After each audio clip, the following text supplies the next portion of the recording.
بسم اللہ الرحمن الرحیم۔ ایک دوست کا سوال ہے کہ مسجد میں ایک نماز جماعت سے ہو چکی ہو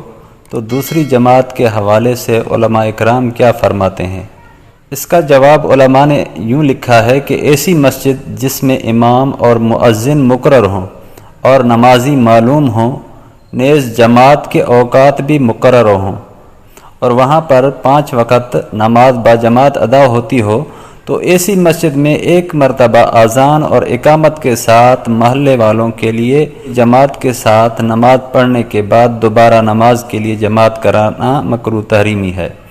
دوسری جماعت سے لوگوں کے دلوں میں پہلی جماعت کی اہمیت اور عظمت ختم ہو جائے گی اور اس سے پہلے جماعت کے افراد بھی کم ہو جائیں گے اور ہر ایک یہ سوچے گا کہ دوسری جماعت میں شریک ہو جاؤں، جبکہ شریعت میں یہ جماعت کے ساتھ نماز پڑھنے کی بڑی فضیلت اور تاکید آئی ہے، اور نماز کی جماعت میں کثرت بھی مطلوب ہے، جبکہ ایک سے زائد جماعت کرانے میں کثرت کے بجائے تفریق ہوگی۔ اور حدیث میں ہے کہ ایک مرتبہ نبی صلی اللہ علیہ وسلم نے 2 فریقوں کے درمیان صلح کے لیے تشریف لے گئے۔ واپس تشریف لائے تو مسجد نبوی میں جماعت ہو چکی تھی، تو آپ صلی اللہ علیہ وسلم نے گھر جا کر گھر والوں کو جمع کر کے جماعت سے نماز ادا فرمائی، جبکہ مسجد میں صحابہ اکرام کا ملنا بھی مشکل نہیں تھا،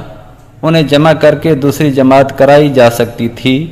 لیکن اس سے معلوم ہوا کہ اگر مسجد میں جماعت بلا کراہت تحریمی جائز ہوتی تو آپ صلی اللہ علیہ وسلم بیان جواز کے لیے کچھ صحابہ کو ساتھ لے کر مسجد میں دوسری جماعت ادا فرماتے۔ ہاں، ایسی مساجد جو راستوں پر ہوں اور ان کے لیے امام مقرر نہ ہو، جہاں مسافر آ کر اپنی جماعت کراتے ہیں، اس قسم کی مسجد میں دوسری جماعت ادا کرنا جائز ہے۔